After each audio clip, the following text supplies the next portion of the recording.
everybody. So this is the continuation of module 5 TCP protocol. In the transport layer we are discussing two protocols, UDP and TCP. In the previous lecture we have discussed about the UDP, so user datagram protocol, that is a connectionless protocol. So here we will be discussing about the TCP, that is transmission control protocol. So TCP is a connection oriented reliable transport protocol. So you have to know the differences. UDP is a connectionless unreliable protocol. So TCP is a connection oriented reliable protocol. It adds connection oriented and reliability features to services of IP.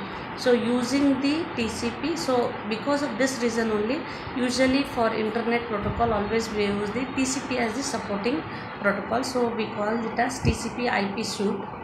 So here this is the service that is using for IP. Like UDP, TCP uses port numbers as transport layer address. So UDP is also using port numbers, that is because both are process to process communication. It need to know what is the port, what is the process to be delivered or send the information.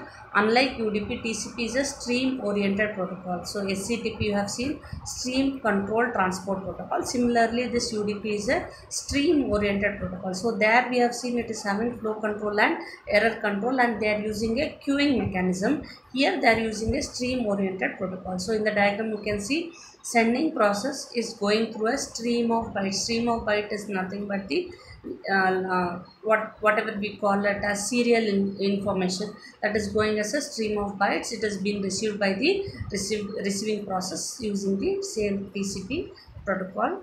So what are the well-known ports of TCP? As in the UDP, here also similar well-known ports are there for UDP, TCP. So echo, as we have discussed, echo is the received message back to the sender. So here also the port number is 7. Similarly 20 is FTP data, that is file transfer protocol data connection. So FTP control to control connection. So SMTP is nothing but simple mail transfer protocol. So these are all some of the ports that are well knownly used for TCP operations.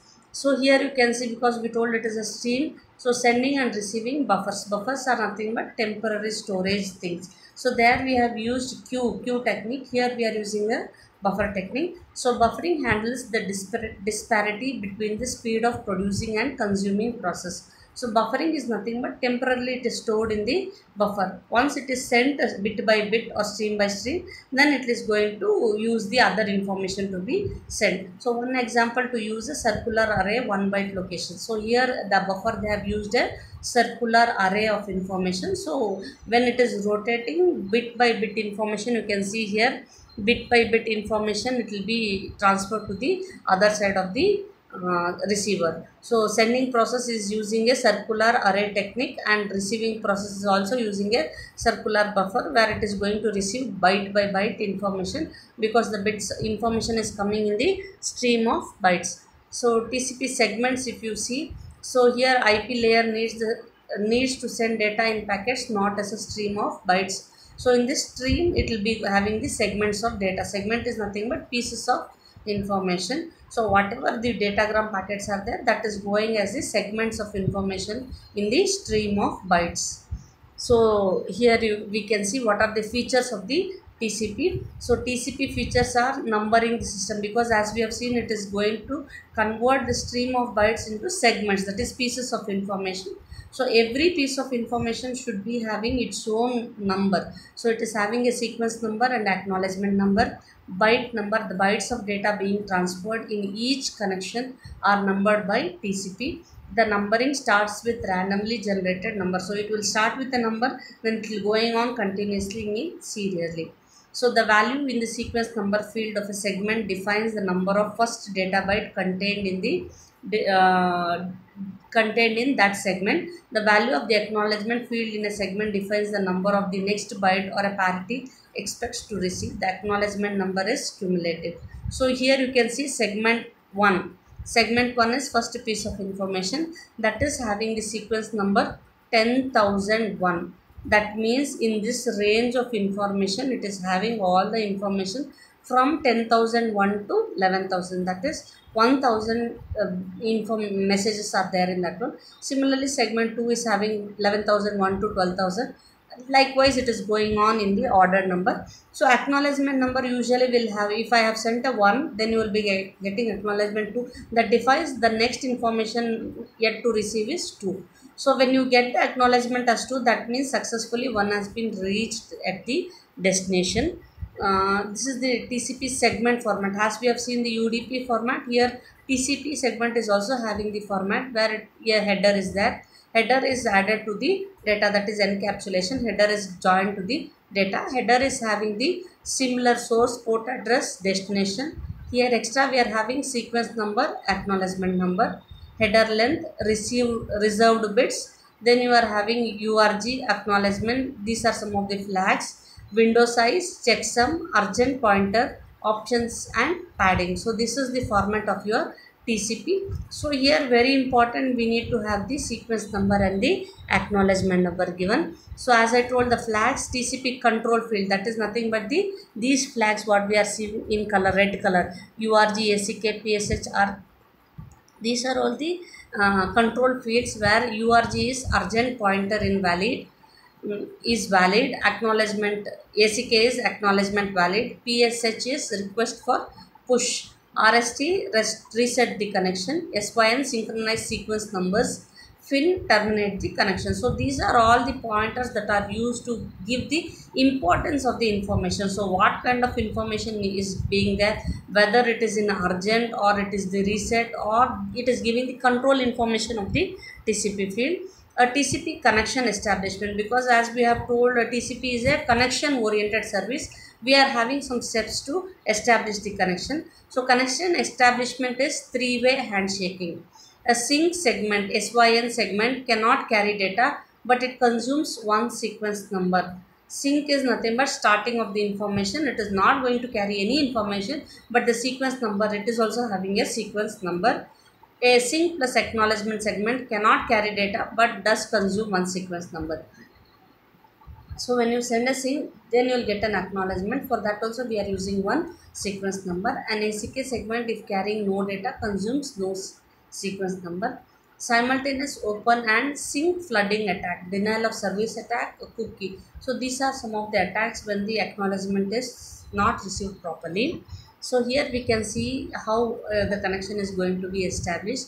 So A and S. A is standing for acknowledgement flag, S is standing for sync flag. So when the client has the information to be sent, then it is sending a sync, acknowledgement sync with the sequence 8000 to the passive open, that is to the server.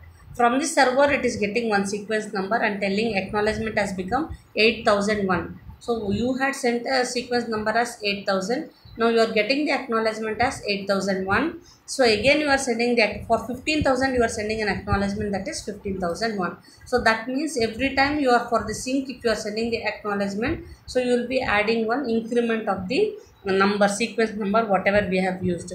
So how the connection is established is TCP connection for data transfer. So after connection, so this is the part for establishing the connection. Once the connection is established, then we are going to start the data transfer. After connection is established, bidirectional data transfer can take place. That is either side we can send the data. So previous you have to observe there is no data. Here only it is about the sequence number and acknowledgement being transmitted. So these are for the establishment of the connection. So once the connection is established between them, then now in this you can see the data is being transferred from the client to the server and from server to the client. Here it can be pushing the data and urgent data. So whatever depending on the need of the information, the data is being sent. So at the TCP connection after finishing your transmission, then you have to do the connection termination. So three-way handshaking is nothing but, so first you have to do the sync of the connection, establishment of the connection, then you are doing the data transfer, then you are going to do the termination. So three steps are there.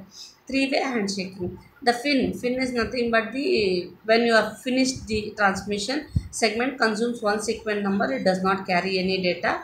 FIN plus acknowledgement segment consumes one sequence number and it does not carry. That is, you are finishing. In order to tell that you have completed the transmission of the data, you will be sending from the client, you are sending a FIN. FIN is nothing but finishing of the connection. Then if you get the acknowledgement, then you will get the acknowledgement, and this is about the termination of the data. So connection termination half close. So here in this part you can see it is half closed, that is it is not completely closed, it is only closed for the temporary moment. So here you can see fin is sent, if fin flag is sent, then you are getting an acknowledgement. So from the server to client you are sending the data segment, acknowledgement from the client to the server. So passive, here you are going to do the half close because the data is not being completely transferred to the other side. So this is known as half close. So flow control, if you see, a sliding window is used to make transmission more efficient. So we have seen what is the sliding window protocol. Sliding window protocol is having the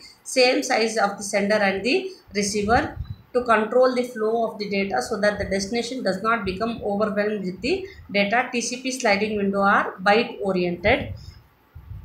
TCP sliding window, as we have seen, the size of the window is lesser than RWND and CWND, that is receive window and the send window. The source does not have the source does not have to send a full window's worth of data. Window can be opened and closed by the receiver but should not be shrunk. So half closed is nothing but you can either open or close, but it is not completely shrunk. The destination can send the acknowledgement at any time as long as it does not result in shrinking the window.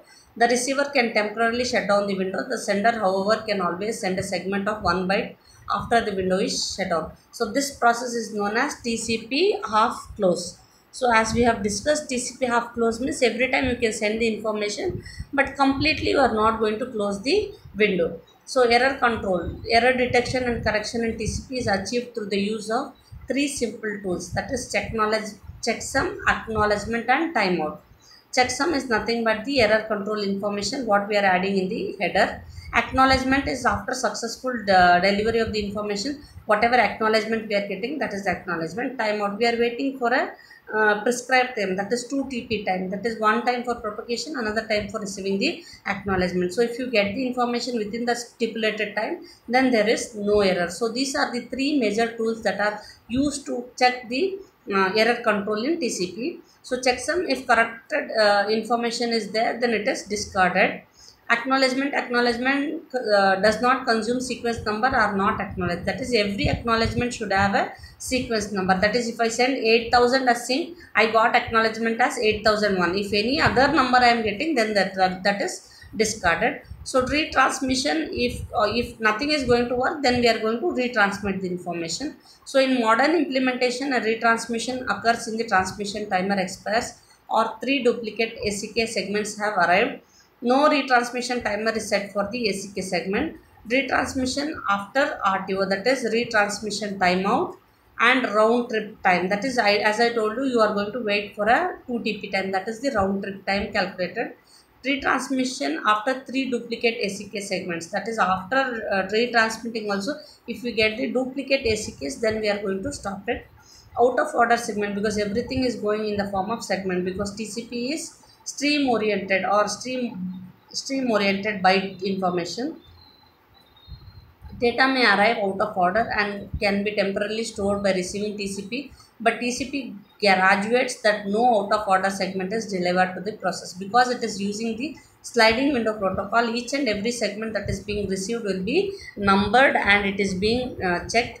So TCP scenarios for normal operation. So how the normal operation is going to take place in the TCP. So first we are sending the information, that is sequence with the 12,001 to 14,000 is my sync information. I am going to send with the acknowledgement 4,001. So if I am getting the acknowledgement 14,001, that means acknowledgement 5,001. Now I have got the acknowledgement. I am going to send it. So from here you will be getting the acknowledgement. So for every 500 millisecond you are going to wait to receive the acknowledgement. If you don't get the acknowledgement, then the same information will be retransmitted. So TCP scenarios, now in this example you can see here it has successfully reached the destination, but it is lost in the transmission. So when lost segment, the receiver TCP delivers only ordered and data in the process. So it is waiting until the missed information is being received. So once you send the acknowledgement, now in this I have sent the acknowledgement for 701. So I have got the information X and I have lost. Now until I receive my 7001, I will be retransmitting the same information. So once it is retransmitted, because the timeout, in this timeout you didn't get the acknowledgement, so it is retransmitted. So whenever the acknowledgement is lost and you don't get any information, it will be retransmitted. So TCP scenarios for fast retransmission. So here we are using the buffers. So buffers, whatever is being sent will be received, and until you are waiting for the lost information to be resent. So you will be receiving everything. So in previous case you are discarding, you are not receiving the out of order frames. But here, because receive buffer is there, you are going to receive everything and keep it in the buffer. Once everything is received, then everything is in order. Then it is sent to the higher layers. So this is about the TCP. I hope TCP very important question seen in the exam is how the TCP connection. So they will be asking you a question about TCP datagram format, or what is TCP checksum, and how the connection establishment is carried out in the TCP. So what are the techniques used for the error control in TCP? So these are some of the important questions that are asked for TCP. Thank you.